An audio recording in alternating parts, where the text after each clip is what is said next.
So again, my name is Megan Barrett. I'm the director here at the Iowa Quilt Museum. We are located in Winterset, Iowa, which is just southwest of Des Moines, and we have been open since 2016. We're in this beautiful storefront right on our historic town square that used to be a JCPenney building. Gorgeous 16-foot ceilings, a perfect place to display these wonderful textiles. And we're just so thrilled with our latest exhibit, Man-Made, which was curated by Tony Jacobson. Tony, will you give us a wave? Tony is a Winterset resident and he works just down the street. He is the manager of Pieceworks Quilt Shop, and among other things, is a designer and teacher and a fabulous quilter, and he is on our board of directors here. And so we're thrilled with this exhibit that he's put together, which features, what, 18, 20 different artists maybe? 3 of whom are Scott Hansen. Will you give us a wave, Scott Hansen? From the Seattle area, north of Seattle. Is that what you said? North of Seattle? Yeah, a little town called Sultan. Sultan. I like that. It's at the foothill of the Cascades. You look up and there's mountains. So. All right. Yes. So Scott's joining us from the Pacific time zone. We also have Mike Ellingsen. Give us a little wave, Mike. Mike is right here in our state, Decorah, Iowa. And then Scott Flanagan. Give us a wave, Scott Flanagan. Scott's actually in Fremont, Nebraska, which is probably as close to us as Decorah is, actually, from Winterset. So they are 3 of our artists, and we invited them to join this particular program because in addition to being wonderful quilters, they are all designers and teachers. So that is the common thread in this evening's program. So just a couple of housekeeping things. If you have not yet found the chat bar, see if you can find that on your Zoom. If you click on it, it will probably pop up in the right-hand part of your screen. And if you have a question that you'd like to kind of call in, you can chat either to myself or to everyone in the meeting, and then I will pass that along. You can also, somewhere above there, you may find a feature which says raise hand. And if you do the raise hand button, then I see a little blue hand by your name. And then I know that you have something you would like to say to the group, and I can unmute you when the time comes.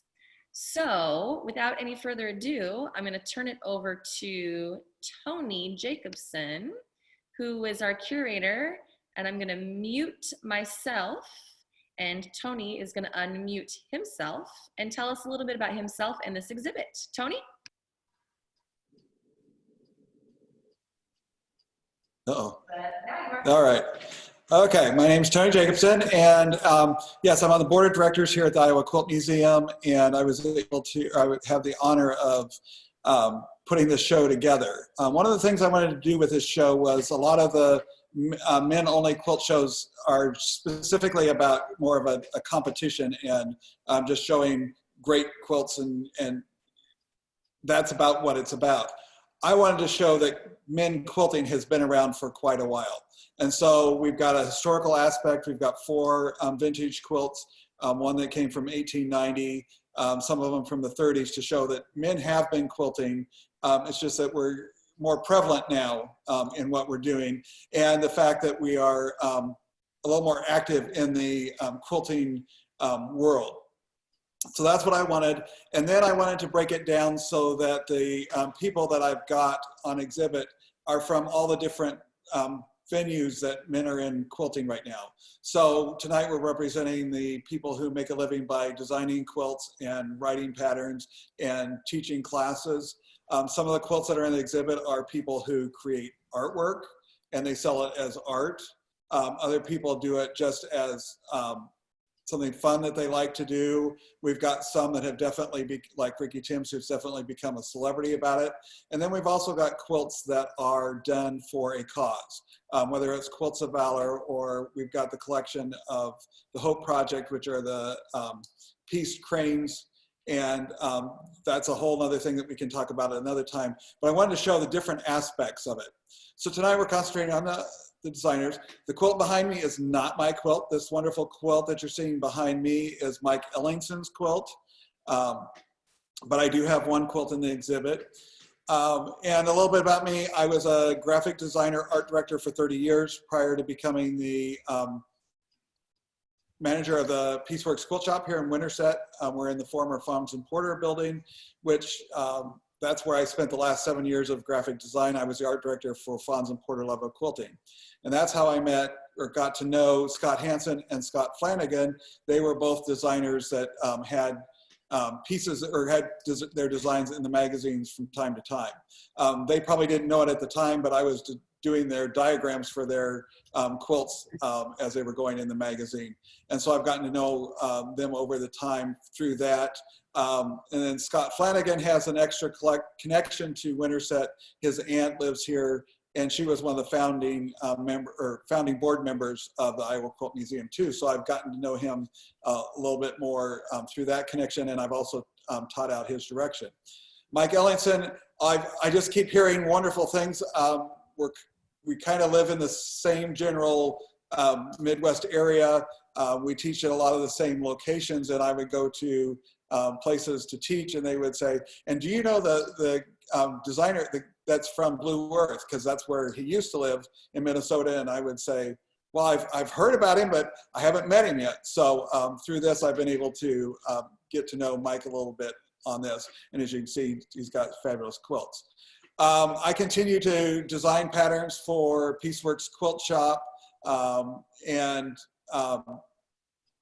teach classes there. We've got a retreat center, a classroom. Unfortunately, our timing wasn't real great because we opened it February 1st, and we were able to have a few weeks of wonderfulness, and then it's been shuttered since, other than me going in and playing every so often just to make sure that the building is still there.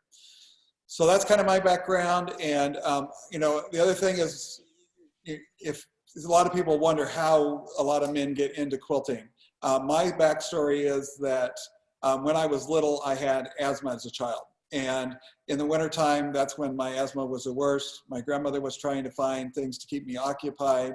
And so when I asked for one too many quilts, my grandmother said, "You've got 2 hands, you can do it yourself." And that's where I got started from, was on the basis of that. And she did very practical quilts. She had 10 kids.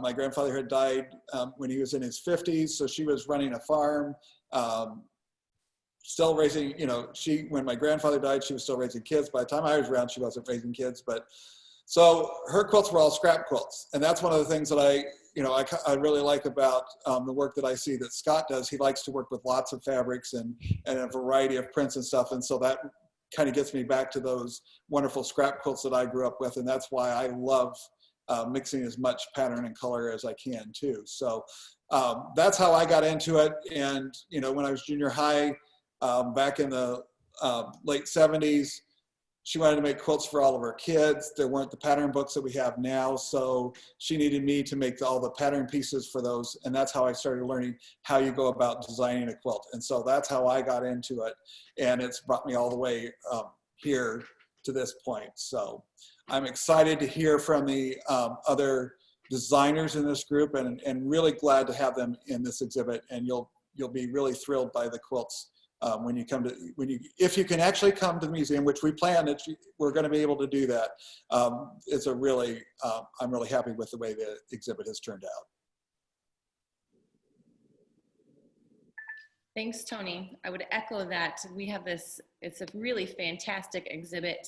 I often say that every exhibit is my favorite, but this one really is really right up there. There's some really fantastic quilts here, and we do hope that someday soon we will be allowed to open the doors, maybe even at just half capacity. But right now we're doing our best to bring the quilts to you, since we can't bring you to the quilts. So several people have joined us since we began, so I'm just going to give a quick little recap of where we are and what we're doing. We're here at the Iowa Quilt Museum in Winterset, Iowa, and we are featuring Man-Made Virtual, showing the quilts of Scott Hansen, Mike Ellingsen, Scott Flanagan, Tony Jacobson, among others. We're having a little conversation this evening. Just to remind you that this program is being offered free of cost, of course, but we would appreciate any donations that you feel like you're willing to make or able to make to the Iowa Quilt Museum. And in just a moment, I'll put the donation link here in the comments for you. You may have noticed that I put the link to Pieceworks Quilt Shop in the comments. Tony, make sure I got that correct, if you would, please. But you can look there and find more information about Pieceworks. They're doing some online sales right now. I believe you can find some of Tony's patterns for purchase there. We're showing Scott and Scott's quilts, and Tony is sitting in front of Mike's quilt. But a little bit later, I will be sure I move over so that you can see Tony's quilt as well, because it is equally fabulous. So thanks, Tony, for an introduction of our exhibit. We're going to pass things over to Scott Hansen of Sultan, Washington. Scott, I'm going to go ahead and do a spotlight on your video so everybody knows who is talking. Okay. Tell us a little bit about yourself, Scott. Okay. Well,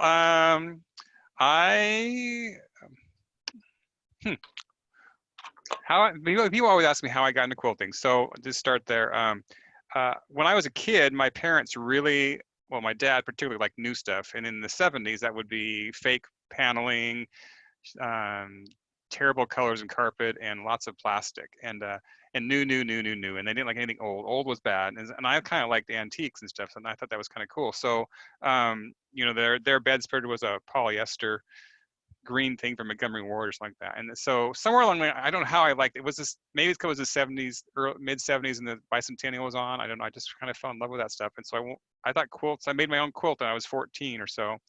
And because it was home ec and everyone did shop, or, you know, shop and home ec, and everyone did the same thing. And I was much better with needle and thread than I was with buzz saws and stuff like that. So fast forward, I made that quilt, and then I didn't do anything more to college. And then I got married, and my wife and I went to a quilt show, and I was just like, wow, I could make those. I could make those. So I had purchased some antique ones, you know, and I started making them. I just kept making them and making them and making them.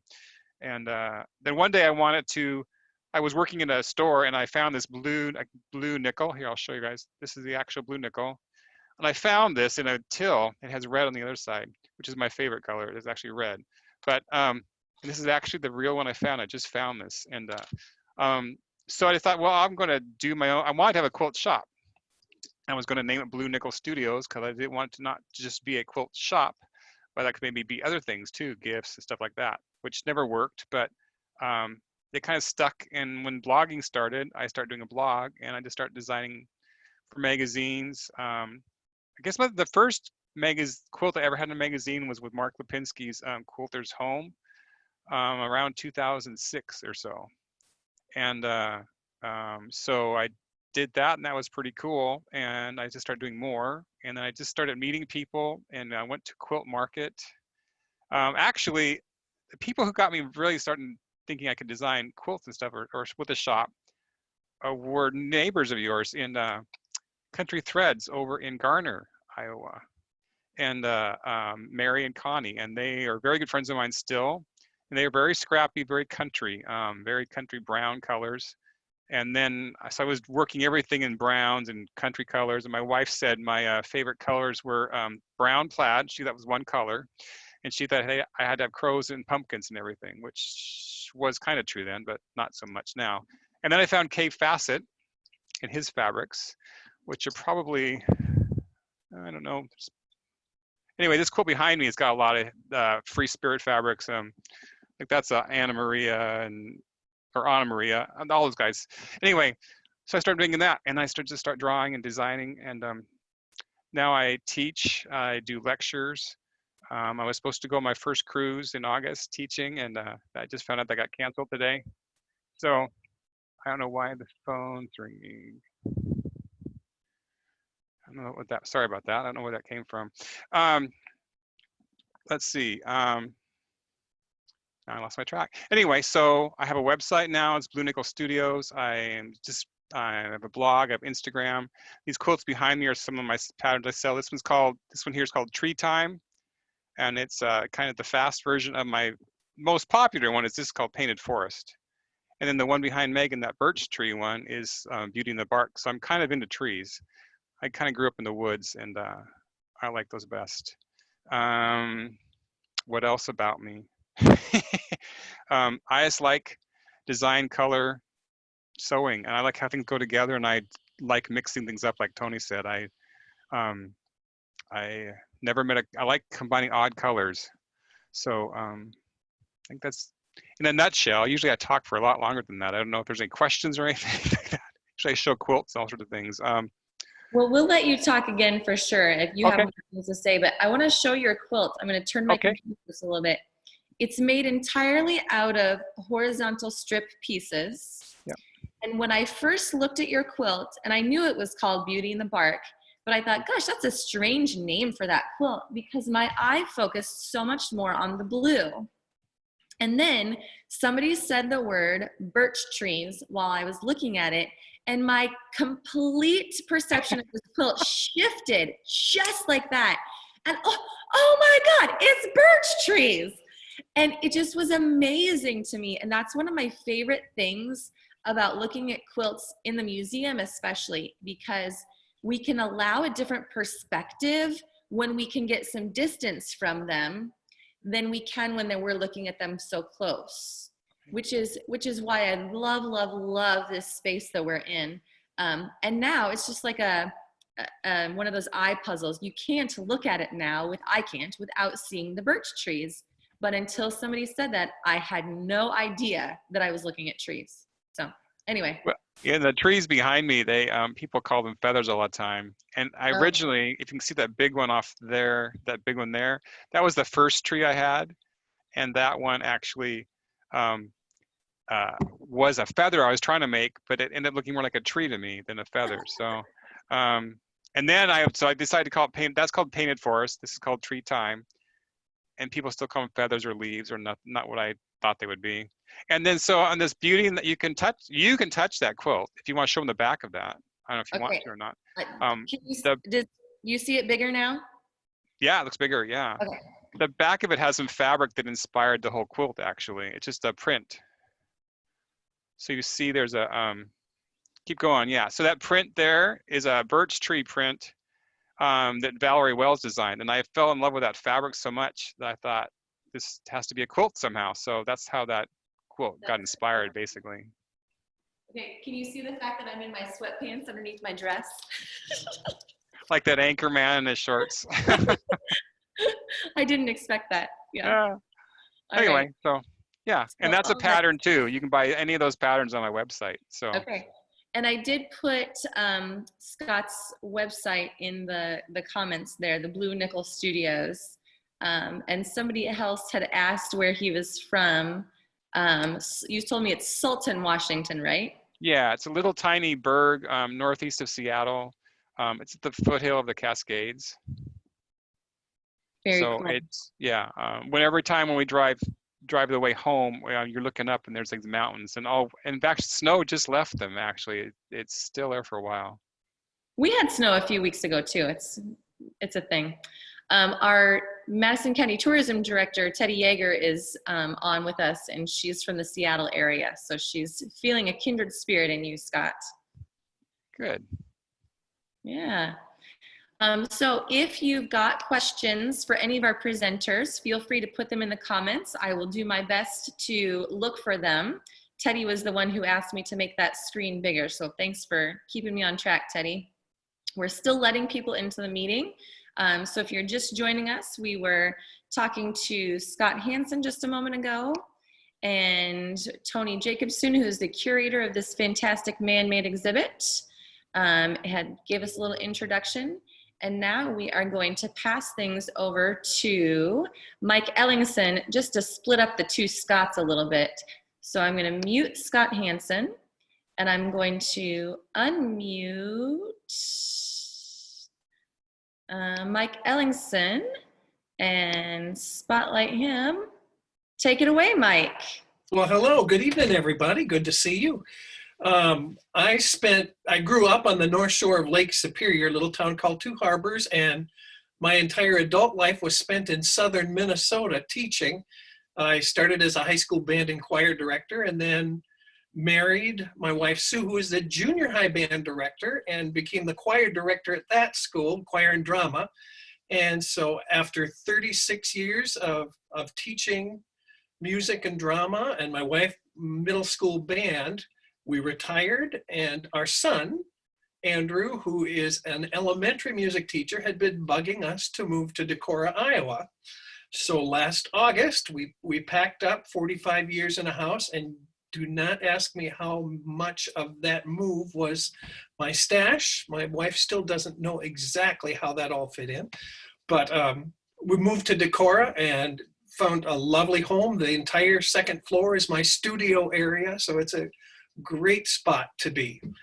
I started, my mom and my wife's mom were wonderful sewers. When we were first married, my wife took a sewing class through community ed and hated every single minute of it. When she wasn't interested, I'd always watched my mom sew and watched over her shoulder and stuff. So I sat down and sewed myself a shirt and a blazer. And our daughter Kate was the age where she was flower girl in a bunch of relatives' weddings. So that sort of stuff. Well, later on, my wife and I saw a picture of a quilt on the front of a magazine, and like most young couples who had more time than money, we could not afford the quilt, but we could afford the fabric. And this was it was just squares, that sort of thing. It was in the days before rotary cutters, so we tore the strips to make sure they were straight and sewed them together, and I was hooked. I loved the color, I loved the math. I'm a sucker for bright colors against a black background. I just love the whole bunch of things there. Most of my quilts until 3 years ago, all of my quilts until 3 years ago, were pieced and quilted by me on a little Bernina 1090, just a classic sewing machines, whether they were queen or king size quilts, all on that little machine. And about 4 years ago, I broke down and saved up for a Bernina Q20, which is a sit-down quilting machine, a 20-inch arm, but I still move the quilt around because that's what I'd spent a lifetime learning. I've got a series of about 20 or 30 patterns, and I've been the designer of the block of the month for the Calico Hutch Quilt Shop in Hayward, Minnesota, where I do a lot of teaching since 2012.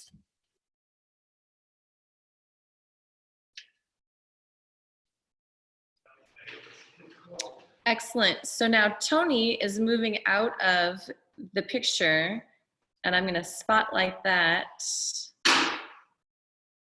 that we can see Mike's quilts, called Woven Spectrum. And that's a quilt made from 12 fat quarters of colored batik set together.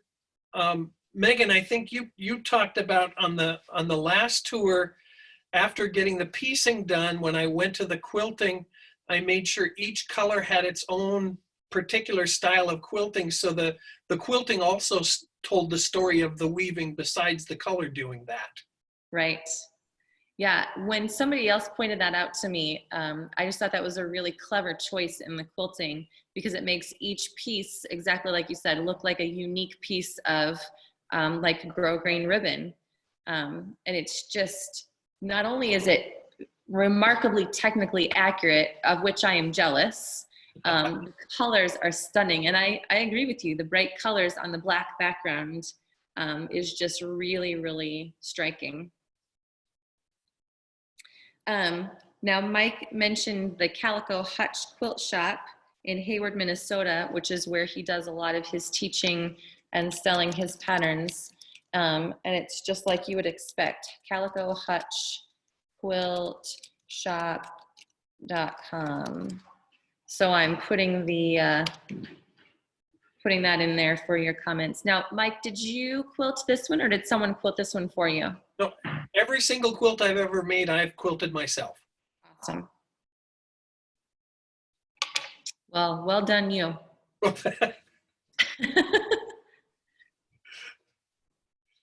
Gloria says she has the kit, and it's pieced, but it's not quilted yet. Oh. She's making progress. Very good. We're loving your comments, everybody. Please keep them coming. If we don't get to them right now, we will come back and circle around them. Teddy, I wrote down your comment from earlier about to Scott Hansen, and I will circle back around to that. So you're welcome to pop a comment into the chat section or raise your hand if you can find the raise hand button, and we will make sure that these gentlemen get your questions answered.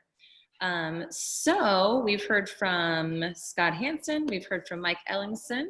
So I am going to mute Mike, and I'm going to unmute Scott Flanagan, and it is your turn, Mr. Scott Flanagan. Take it away. Hi, everyone. It's great to be here with you tonight.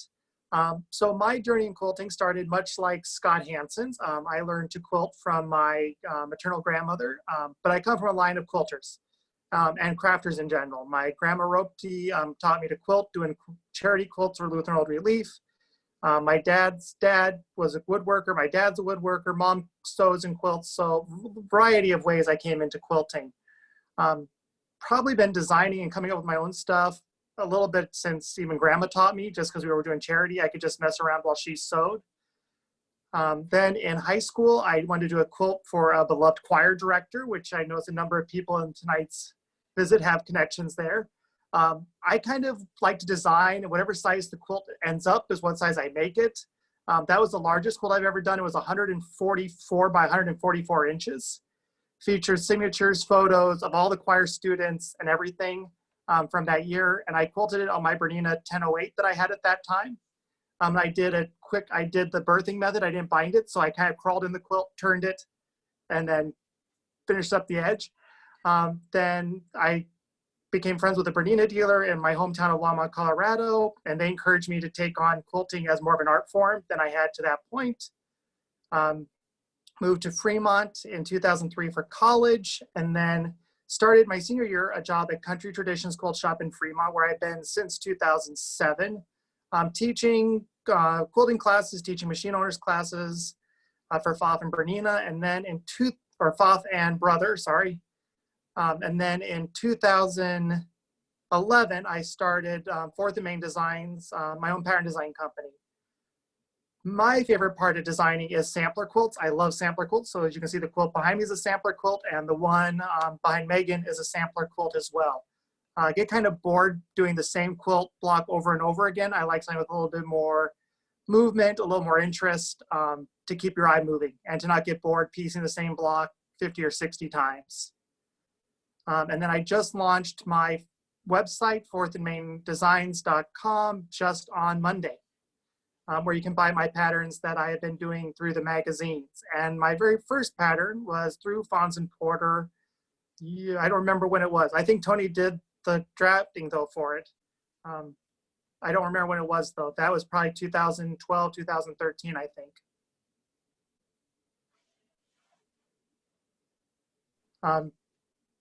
That's about it. So I'm going to unspotlight Scott for just a second. Wait, maybe I already did.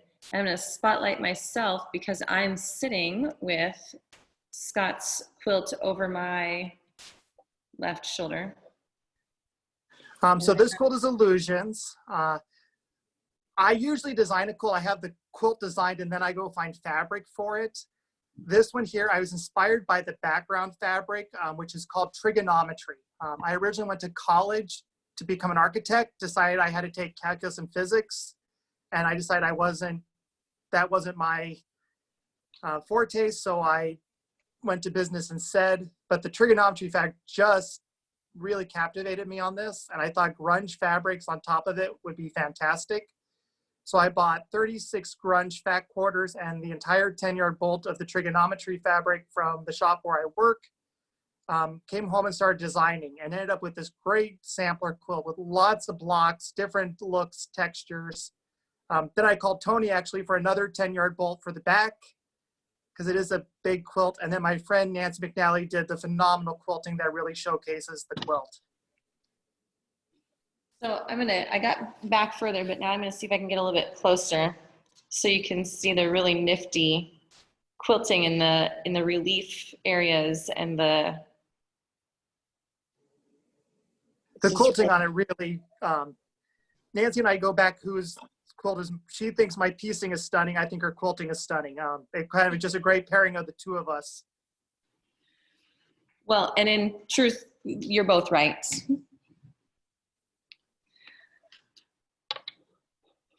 All right. So I'm going to unmute again all of our panel here, except I can't unmute Tony because he and I are in the same room and then we get echoes. So Scott Hansen, somebody asked if you do your quilting, if you do your piecing by hand or machine. What's your preference, Scott Hansen? I do everything by machine and I quilt by check. So I don't do my own quilting yet. I do smaller things now myself, but yeah, I do everything by machine. And my mom, I actually didn't know anything about quilting. My mom helped me make my first quilt, and I never heard of what Scott Flanagan. We did that thing, what he called the birthing method. I'd never heard of that, and every time I tell people that, they think I'm insane because my mom crawled in there and pulled it back out. And I didn't know anyone else ever did that. I'm like, so, because she didn't know what she was doing. She wasn't a quilter.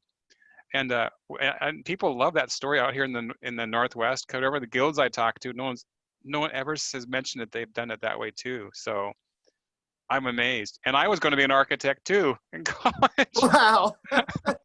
I was going to be an architect, and then I ended up getting an English degree and then not teaching kids because I didn't want to teach junior hires, and that's where they start all teachers. And I thought, there's no way I'm teaching junior hires, no way. So anyway, so kudos to you, Mike, for teaching, because it's amazing. Anyway, so yeah, so. Very cool. So Scott, who actually quilted Beauty in the Bark for you?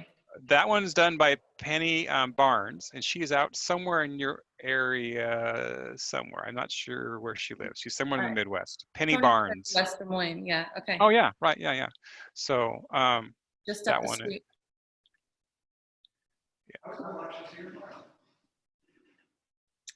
Jim says he can't imagine quilting a 12-foot by 12-foot quilt on a domestic machine, even with a large throat. Did you have someone to help you maneuver all of the fabric?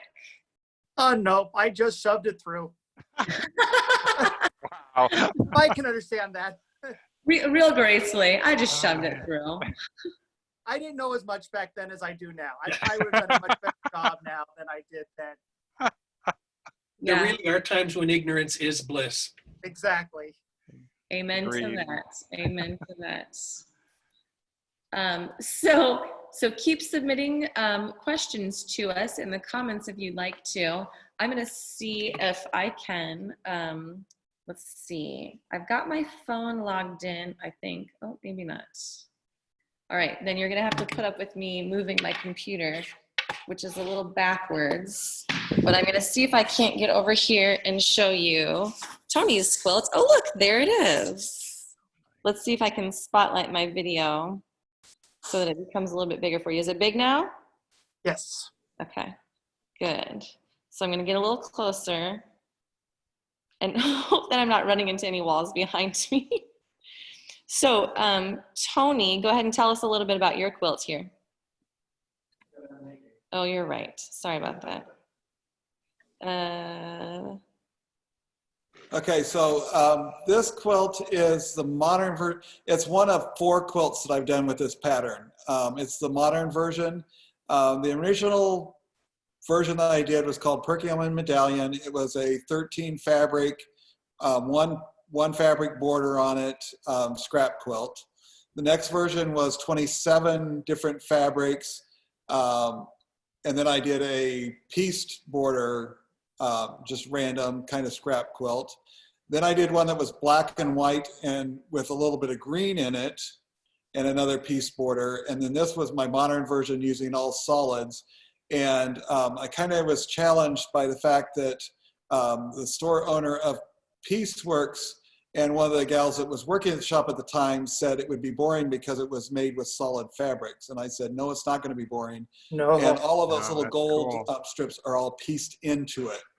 And That's so, amazing. and then it was wonderfully quilted by Shelley Pollyi down in Missouri. And so she did a great job of quilting it too. So, Oh yeah. but if you'll notice, I've got cool colors are used in the design, and so that it'll make the warm color of the yellow stand out. And I've also put the light colors to the middle and then branched out to the dark colors. So it draws you into the quilt. Yeah, the ombre is really cool in that. Yeah.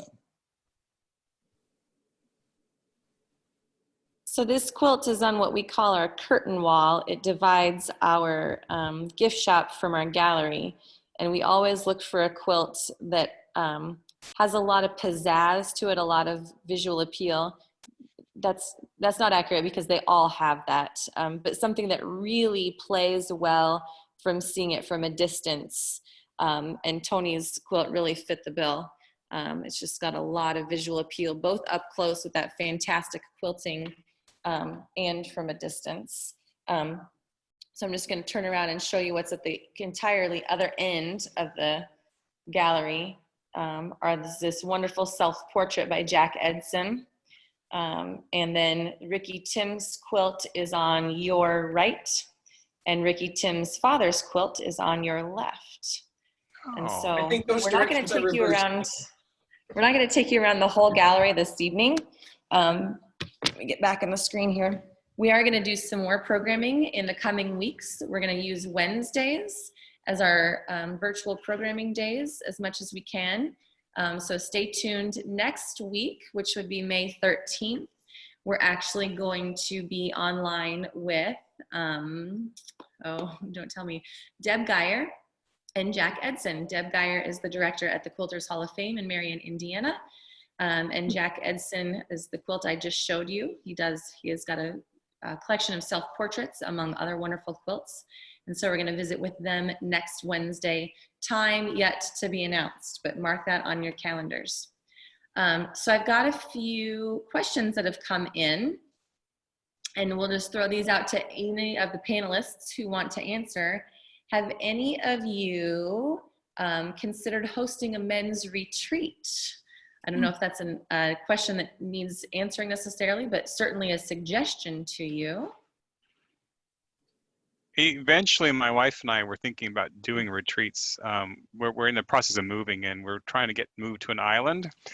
So we would have like there's one place where we want to go. There's a center where we could host it and stuff. So we'll have to see. I don't know about specifically men's, but quilting for sure. So Very cool. but we'll just have to see how it goes. So.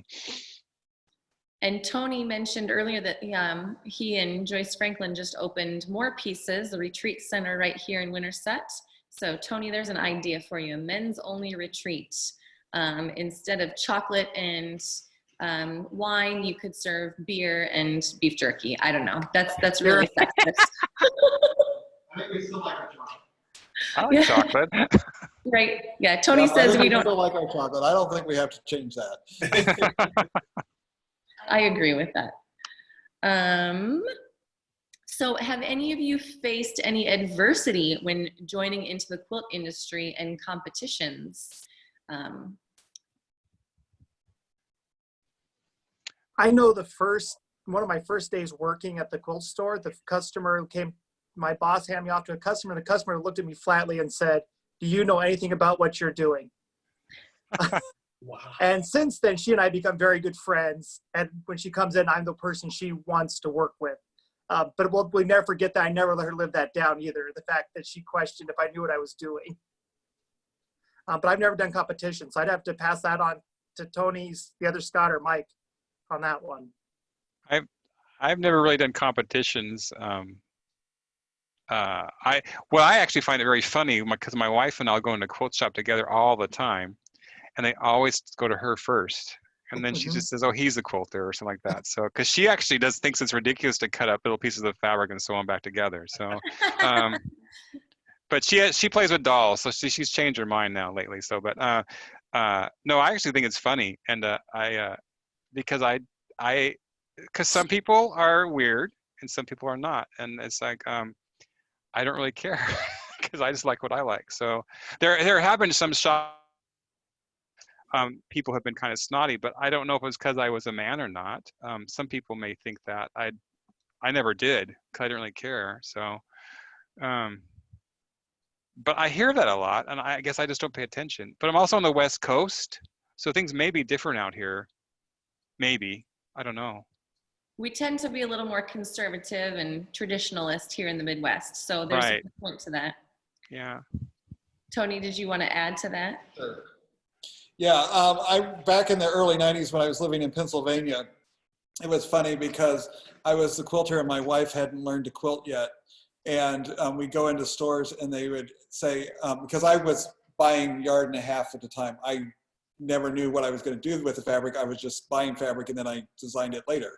And they would come up to me and said, "Are you sure that's the amount your wife would want for making a quilt?" And I said, "Well, you can ask her, but she wouldn't have a clue because she's not a quilter." That's funny. So that's my reference. Yes. You know, it's amazing and unfortunate that stereotypes, you know, really run deep in both directions sometimes. And you know what a good thing is at quilt shows, there's never a line in the men's restroom. That's right. Is Not there the ever a same at a line in the baseball men's game. restroom anywhere? Baseball games. Oh, I suppose. There's a line in the ladies' room there too, I can guarantee you. Although quilt shows, about half the men's restrooms are closed and they've become ladies' rooms. Oh, that's true too. That's sometimes true. Yes, yes. All right, so Arlene Klatt says, so the little stripes are pieced into the triangles. She's referring to Tony's quilt. Yes, the little gold pieces are pieced into his triangles. And yes, that makes him crazy. All right, somebody's iPhone, we don't have their name, says, what are the quilter's bucket list quilts? Oh, I love that one. What's on your quilting bucket list? I want to do a Dear Jane quilt sometime. Oh, a Dear wow. Jane, okay. Yeah. Actually, somewhere in my stash, there's this maple leaf quilt my wife asked me to make before I started designing my own and I paid for the pattern and, oh, she just walked in the room. I haven't made it yet. I don't know where it is, but I will make it someday. And I'm working on one right now. It's all black and red and white that I might be putting in a magazine so I can't show, but I actually was going to put it in a book and the book never happened. And I love that quilt. And then it's kind of like someone did an art quilt similar to it like 4 years ago. And then someone else named a quilt the same name I gave it. It's like, I need to get this done before everyone thinks I copied their quilt because I had this idea 7 years ago. So I can't say anything more about it right now. It's just black and red mostly. That's all I can tell you. Quilter's bucket list. You know, for the people on here that know me, my bucket list would just be to get my quilts bound. That in of itself would be a miracle. Actually, I'd like to do Paducah. I've never been to Paducah yet. Oh, And Well, look, in that cool. case, then it's Houston Festival for me. there you go. Oh, yeah. Well, and as far as I know, Mike, have you visited the Iowa Quilt Museum? We visited Winterset, but it was before the Iowa Quilt Museum opened there. So we've not been there yet. And Scott Flanagan, you've been here, right? Yep.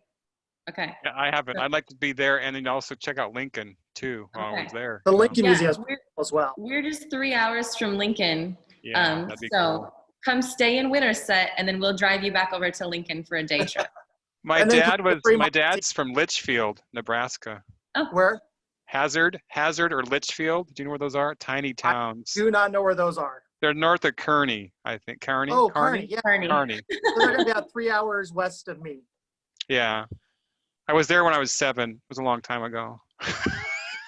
He lived in a little town called Hazard, and then he went to school in Litchfield. And then his whole class was like 20 people, so. There's a lot of that in the Midwest. All right, so Jim, who I think it's the same Jim who said that he'd be happy to come for chocolate and wine if you had a men's retreat.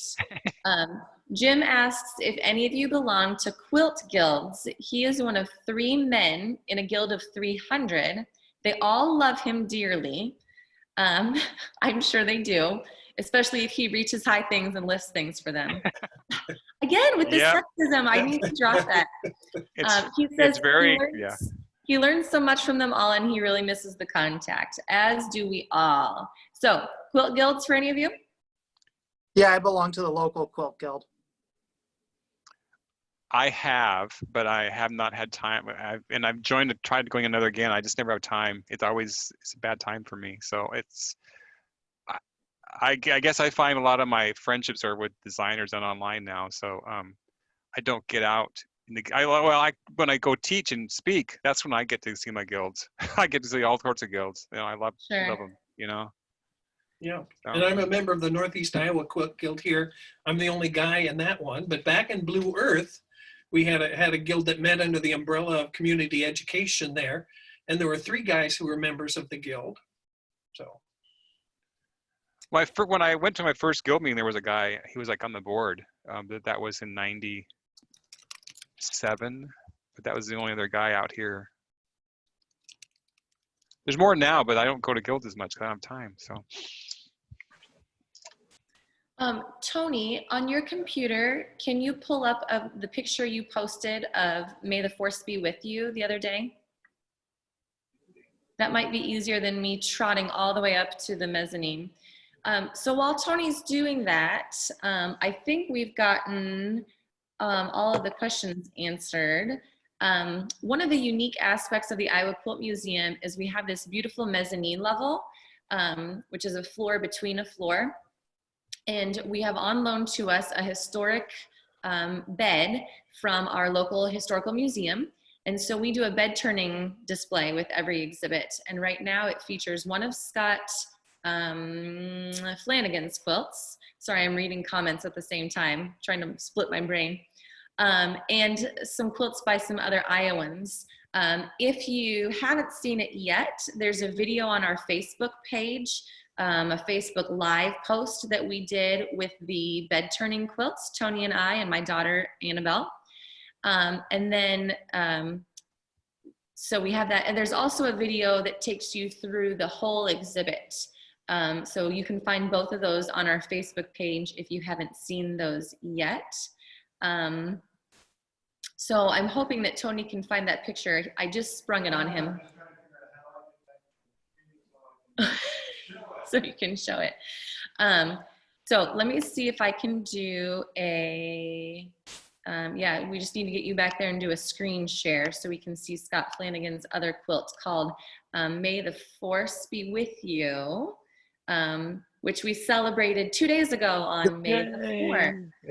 Yes. All right, so are you ready to do a screen share, Tony? Okay.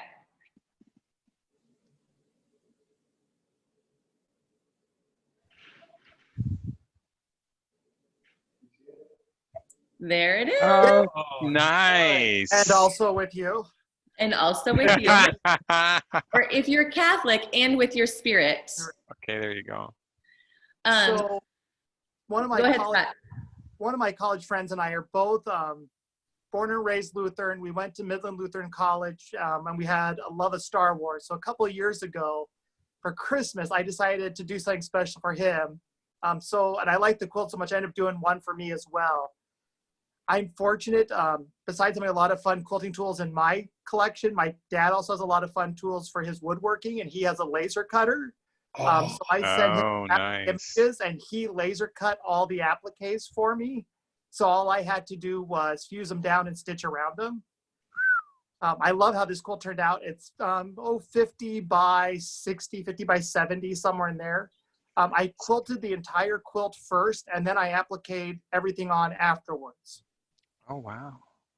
Because I was like, to quilt around all the appliques is going to take forever. So by quilting it first and then appliquing it last, I didn't have to quilt around all the words and all the different characters on the border. Mm-hmm. Good. That's nice. That's cool. So you fused and then sewed around them, Scott? Yeah, so I used, I think Steamer seemed too light, this one that's got the sticky back to it. I fused it to the fabric, Dad laser cut it, and then I quilted the whole quilt, then stuck it down, then blanket stitch around everything. Machine blanket stitch. Yep. Oh yeah, nothing by hand. No. I think the actual characters on the sides, I just did a straight stitch, but the words in the center, I did do a blanket stitch. I can answer the one question. There will never be a pattern for this project. because I'm really scared of getting sued by Disney and Lucas, and Oh, yeah. I'm No. not involved in. Yeah. And they would probably too. not worth it. Unless you could get them to license it for you or to buy it from you, and then you'd be golden. True, but I don't think they'd have. I don't think I could get them to go for that either. No. Probably not. Probably not. So I'm going to put the link to find the page to donate to the Iowa Quilt Museum in our comments one more time. Again, we are offering this program free of cost, but if you feel that it's within you to give a little donation our way, we would be grateful for that. We're not saying you need to donate buku bucks our way. Average admission cost to the exhibit is $6. Typically when we would hold a program like this, we would charge $10 or $15 for the ticket. So any little bit that you feel like you can donate is appreciated. Of course, we have next to no income right now. And so we would like to keep the museum up and running so that we're here and featuring quilts and quilters like this for a really long time. I've said a couple times in a couple different circumstances, even though there's a lot of downsides to this COVID-19 business, one of the positive things that's going to come from it, from our standpoint, is we're being forced to think outside the box and how we can bring programming. And this is wonderful. We won't stop doing this just because we can open our doors again. We will continue to bring virtual programming because our in-person programming would never get people from, across the country. And we know we've got lots of you here that are from outside of our local area. And so thank you for joining us. We're always happy when we get people who show up for these things that we plan. It makes it feel like it's worth it. And we've really enjoyed visiting with these fabulous artists this evening. I had one person who asked real quick to see Jack Edson's quilt. So I'm going to turn that into I'm hopefully not fall off my chair. I'm going to turn this into a plug for our next virtual program. We're going to do all of our virtual programming on Wednesdays. And next Wednesday, we will be joined by Jack Edson, who is the artist and the face in this quilt that you're seeing here. It's a self-portrait. Tony, where is Jack located? New York State. Oh, he's in New York State. And then we'll also join Deb Geyer, who is the director at the Quilters Hall of Fame in Marion, Indiana. And so that will be next Wednesday's program. Time to be announced, but it will be during the day as opposed to the evening. Mr. West Coast, who's 2 hours ahead of us, we did an evening program to accommodate him, but we are happy to do so. And we are happy that you all joined us. Are there any more questions that we want to? You've got about, somebody just wrote puzzle in the comments.